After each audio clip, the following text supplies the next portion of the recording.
byo gukorera hanyuma kandi ku mugoroba ubwo twakomeje n'ibyavuye ku bibuga oti kipe ya Manchester United yari yakiri ikipe ya Sunderland. Man U nayo imaze iminsi ititwa neza yo no guhera no muri sezo ishize cyangwa umwaka ushize w'imikino kuko kugeza n'ubu ngubu abujuje ndumva amanota 11 niba 10 amanota 10 nyuma yo gutsinda ikipe ya Sunderland ibitego bibiri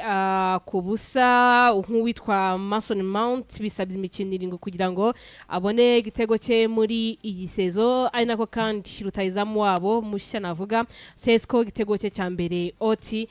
byibuze ugiye kureba imikino itatu heruka muri uyu mwaka w'imikino mu rugo bari bayitsinze navuga ikipe ya Manchester United oti babashije kuyitwaramo neza nubwo kuko nkuko Yaba yavugaga badatsinda uyu munsi ngo nejo babisubiramo cyangwa se kubisubiramo biba bigoranye kuko kugeza ubu kuri Ruben Amorim imibare ye mu gihugu cy'Ubwongereza cyangwa se muri English Premier League mu ikipe ya Manchester United nagi muvugira imikino 50 insinzi 20 ntana kimwe cya kabiri cy'imikino amaze gukina mu ikipe ya Manchester United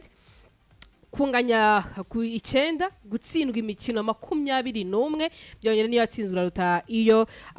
yatsinze winning rate ye ntago iri muri kimwe cya kabiri cya percentage 40%. Ni Manchester United umutoza wa Ruben Amorim nago wavuga yuko akazi kiwe gatuje cyangwa se wavuga yuko yicaye ashikamye muri Manchester United kuko kuva yaza igitutu ni cyinshi ubona yuko nuko turi kubigarukaho ku mibare nagi muvugira ariko igikomeye kurusha ibindi nuko ari Manchester United gutsinda umukino bikomeje kugorana kuko nka statistique gato koroshye buri muntu wese ashobora kumva nuko kuva yaza Ruben Amorim nago yari yatsinda imikino ibiri yikurikiranye rero yari yaje gukina ono mukino muri Premier League yari yaje rero gukina ono mukino wa Sunderland yari ari mu rugo yari Old Trafford ni umukino yari akeneye kuko Benziri yari yaratakaje umukino wa Brentford yatsindwa ibitego 3-1 bisa nkaho bigaruye igitutu azafite systeme n'ubundi asanzwe akina aba defenseur batatu mwizamu harimo Lamens wagize match nziza Leniolo na Matis Delight ari gukina na Luke Shaw nibo batatu yakinishaga inyuma imbere yabo hari Amad Diallo harimo Casemiro mu kibuga gatari gukina na Bruno Fernandes Diego Daro ari guca ku rundi ruhande akina uruhande rwose imbere yabo hari witwa Mbeumo na Mason Mount hanyuma rutayizamu Benjamin Sesko yarari imbere yataka naho ku ruhande rwa Sunderland mwizamu harimo Lofs noneho bakinaga 4-2-3-1 Masuka Ardert Mukiele na Home nibo bakinaga bane binyuma imbere yabo hari Sadiki na Shaka abantu baramuzi Adingra no wita Lifi bari kumwe ndetse na Traore batakisha Isdor. Manchester United rero ibona ibitego bibiri ibitego byaje mu gice cya mbere hakiri kare ubona ko n'intsinzi Manchester United yari ikeneye ubona ko mu kibuga at least hari cyatangiye kuza ku ruhande rwa Manchester United kuko urareba niba bashaka gukora reaction nko ku munota wa 8 igitego kikaba cyabonetse assist ya Brian Mbeumo ahereza Mountain Mouth byawe bisobanuye yuko byibuza Manchester United yatuzi gakina igasa nkaho igabanya icyo gitutu niyo pressure binjanye mu mukino bavuga ati se noneho ni Sunderland dutsinde byagenda gute nge kubwanje kwinjira mu mukino nekeza ko ari kimwe mu bintu byafashije Ruben Amorim kuko batanze ino equipe ya Sunderland kwinjira mu mukino babasha no kwibonamo ibitego bibiri hakiri kare Benjamin Sesko aza gutsinda icya kabiri ku 31 hanyuma bakina batuje match barayicyura bigabanya pressure abakunzi ba Manchester United bongera kuruka Eddie yabonye intsinzi iremere kubera ko ushatse banavuga ko ari intsinzi nziza muri uyu mwaka w'imikino kubera ko nabwo mbere bagize clean sheet batinjije igitego ntekeza ko ari minota 30 ya mbere mu gice cya mbere ari minota myiza bagize mu mwaka w'imikino kubera ko badominaga Brentford Sunderland ku 100% bayirushaga mu kibuga kurusha indi mikino bagendaga bakina byose ukabona bagize igice cya mbere cyiza ariko bakakigira cyiza kwenda batsinzwe bakagice cya kabiri cyiza bakakigera batsinzwemo ibitego acyayice bagize cyiza cyane mu bitego bibiri kandi ntibanizwa n'igitego match yose barayicyura gusa muri rusange hari improvements wabona hari tuntu duto twizabona mu mitsindire ya Man kuri inshuro kubera yuko bakibagerageje kudatakaza imyanya yabo nko bajyaga babikora bagaragaza ko batumva systeme y'umutoza akabona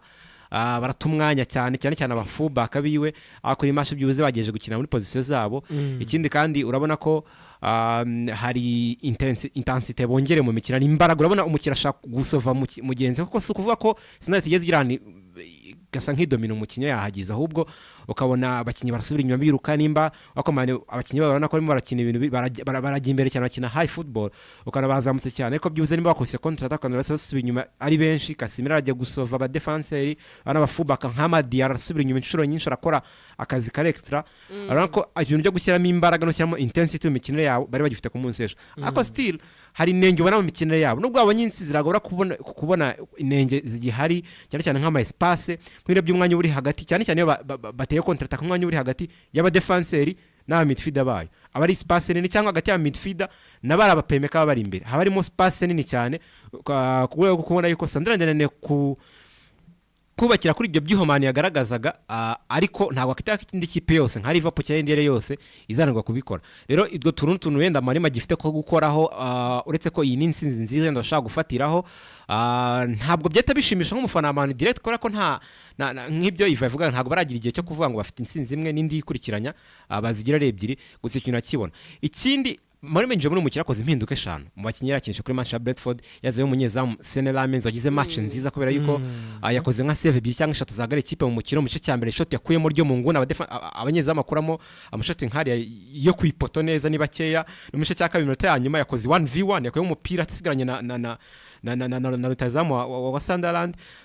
mu minota ya nyuma ibyo ngibyo nabyo birakwereka yuko umunyezamu mwiza cyagaragaje wenda ntagera match yo kumupimira kubera ko ntekereza ko Sunderland atari test nziza ntabwo yahuye n'amashoti menshi rwakoze zo save 2-3 mu mukino ziri crucial ariko nagari match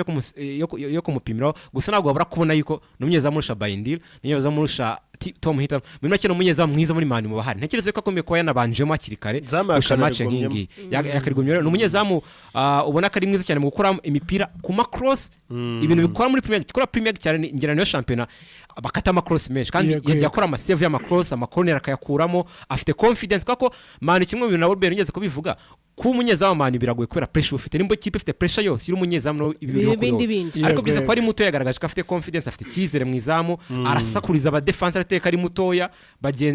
aravuga agakuramo akabona ko ari umunyezamu kuramo amashoti cyane kugeza ubu ntabwo turabona inengezi kuko atarabona test nyinshi ntagere kumupimiraho akari ikintu cy'ipositive ubonye kuri match ya mbere ikindi mu zindi mpinduka yari yakoze no gushyira kunya hanze nge sinzi impamvu mu kiganiro n'itangazamakuru yavuze ngo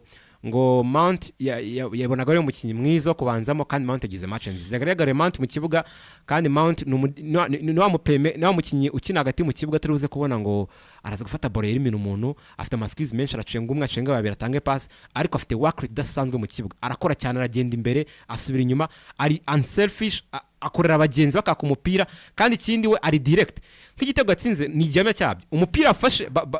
ntuza Brian Boom yamereje umupira amukate cross rimwe touch imwe ya kabiri arihindukiza atsinda igitego bityo nkabira twabanaga bitsinda by'inyuma ya box muri Chelsea cyane n'umukino utari selfish n'umukino direct ufite game IQ iri hejuru ntekereza ko mu gihe ari fit 100% n'umukinnyi mwiza watubibaza n'impamvu te ntago minsi yanyuma mu gihe Mount yabaga ari fit yaramukoresha namwe muhebye mu gihe yabaga uyu musore ari fit yamuhaga umwanya work rate mu kibuga ntekereza ko nta wundi mukinnyi uyifite mu kibuga ku rwego rw'uko yahaze nuvuga ngo yeme atakaza mu bakinnyi bari beza mu equipe mu bibi bya Man ndavuga kunya mushyira kuri bench ariko ashyira mu mukinnyi uraza gutuma agira extra play umukinnyi ushaka gukina defensively na offensively we yihakazi kenshi mu kibuga kandi byamujyana umusaruro bimuhereza intsinzi neza ko ibintu bibiri positive cyane kimwe mu bibazo n'ubundi mu buryo bwo gukina bwa Amorim bunagaragara nuko equipe mu bintu bituma inatakaza balance nuko abakinnyi offensively bari bahari muri no system ya back 3 iyo equipe idafite umupira aho bibasaba ko baza kugaruka kudefana bo ntago babikora naho bibasaba ko bagiye gukora animation offensive habamo dishi kuko ari imipira imwe n'imwe itakara batakaza noneho kongera kwirekipera bikabagora kuko buramaniyo bavuga ko nimwe mu equipe afata amasegonda meshi mu kongera gukora icyo bita ball retention kandi icyo ngicyo rero muri systeme de jawe iyo udafite abakinnyi babasha kugufasha gukontrola ballon kiba ari ikibazo waruvuze mu bintu muri positive ngena navuga ko iriya niyo match nabonye nimugoroba United ikina mu mucyo umutoza akwifuza ko yagakiniye mu by'ukuri bitandukanye n'izindi games zose sinzi wenda banza habayemo kuganira cyane birushijeho in deep muri dressing room kuko hanabemo n'amahitamo meza y'abakinnyi 11 babanje mu kibuga nge mbona franchement kuzamo kwa Mason Mount kwatumye imipira myinshi mani ibura hariya muri cya gice cy'imbere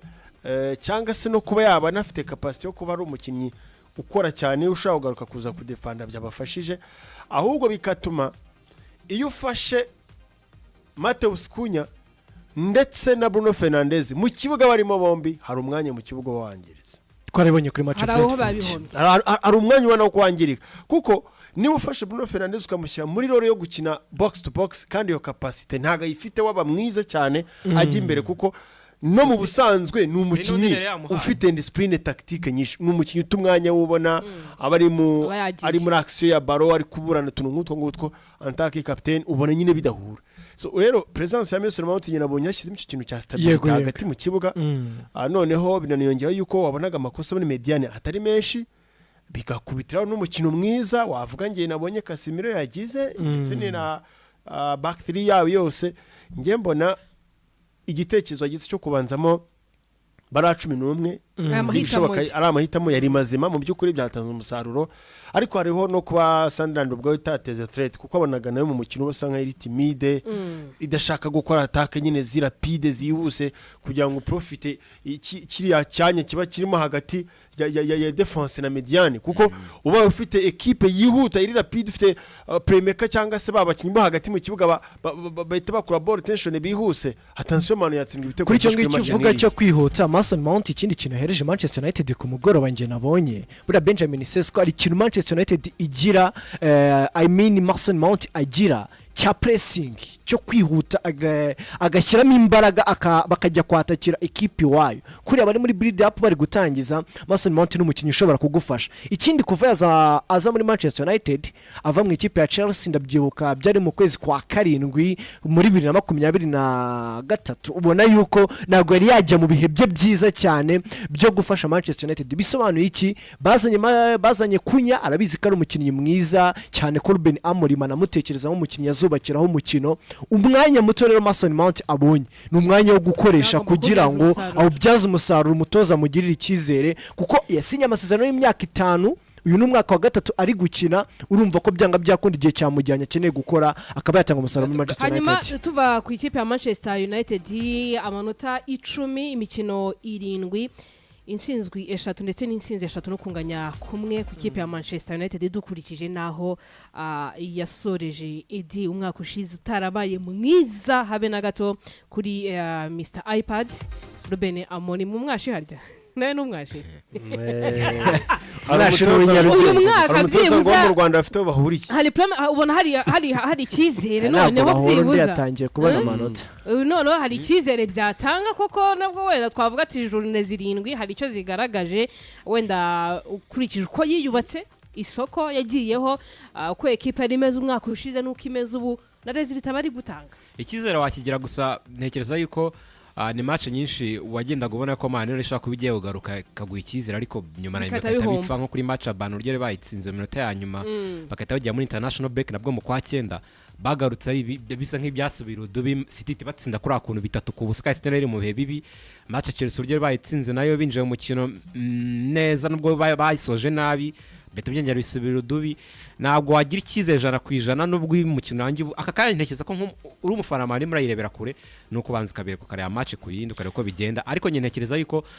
iyi match byibuze iri mikino biri positive byinshi kurusha biri negative bitandukanye n'indi mikino myinshi kandi kubera ko nk'irebe mu mikino abantu bakina back 3 cyane iyi system yo gukira aba defensive batatu bameze nka hari bakiya mu kibuga kubera yuko kuba kwashyizeho aba wing back ari gihe barimo ukina ari offensive cyane bigatuma cyane cyane udafite umupira barimo barakwataka mutomera nkaho muri bakiya mu kibuga bigusaba rero aya niyo makipe yose akina iyi system kuna kina bigusaba yuko muri equipe ikina na intensity ikina imbaraga mu buryo Crystal Palace ikina no kuvuga ngo nimba badafite umupira bareta kuko mufite umupira bwo ntacyo zamufite agomba mwabe nka benshi ariko mudafite umupira bese ko musubira inyuma n'abandi bakinyi basa nk'abataka bagasubira inyuma bagafasha cyane match ejo barabikoze nka Benjamin Sheshko ejo igitego yatsinze yasubiraga inyuma cyane yakoze ku mupira inshuro nyinshi ngira ngo kubona utazamu undi ugira amatachi nk'ayanga dukurikije no tubona muri Premier League aba Haaland even Isaac muri Misiri agrema arakora ku mupira myinshi ubwo asanzwe rutazamu akora ku mupira inshuro nyinshi sheshwe just kuri pin inshuro nyinshi asubira inyuma afasha adefanda akajya hagati mu kibuga akakumupira linking ama play yakoze akazi nkako ngako ukarama Diaro yasubiye inyuma inshuro nyinshi ikindi kandi afite umusore nka Lenior niyo mpamvu ntekereza yuko match nk'iyo ngo yakinnye ya back 3 ntagomba ko umukinnyi nka Lenior ufite karite nka zira zo speed offensive iyo mudafite umupira iyo mufite umupira ubwanyu offensive iragufasha ko kumusanga yagiye mu bataka imbere kwako numubola ariruka atasubira inyuma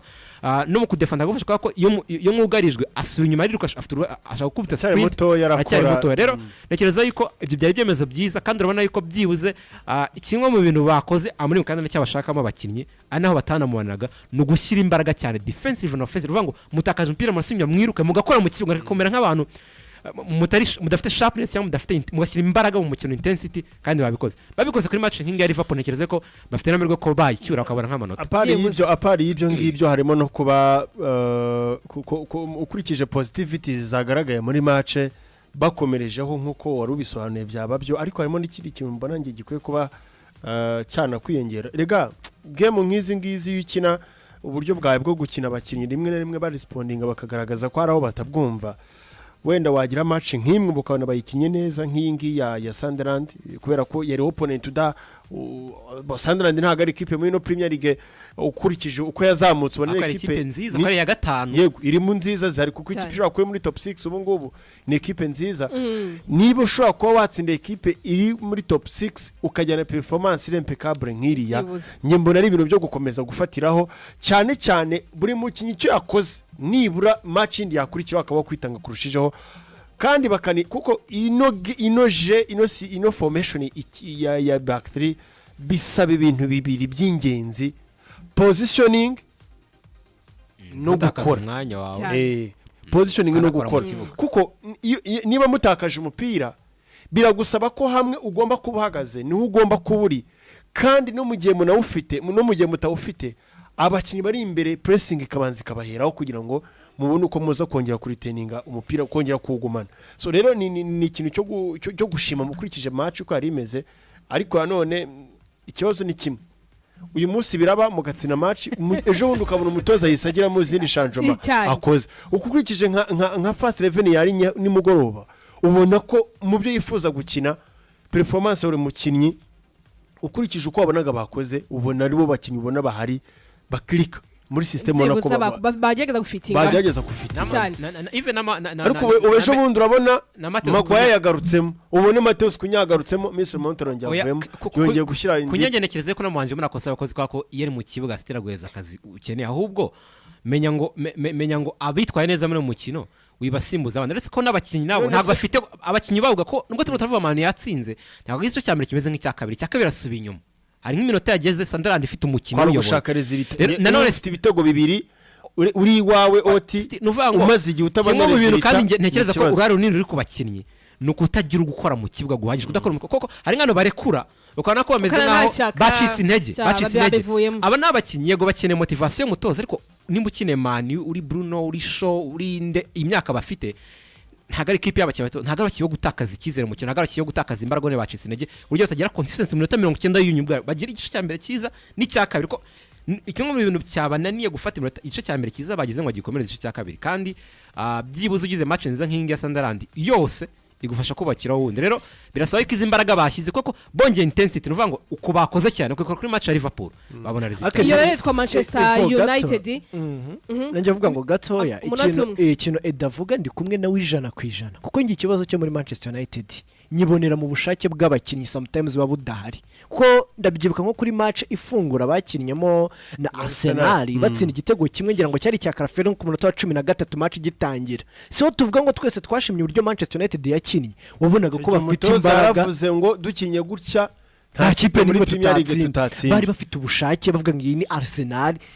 noneho na bya bindi bibahuza ubona ko abakinnyi bose yikamase bari kugegeza kureba ko bakwishyura n'umuntu wese yarishimye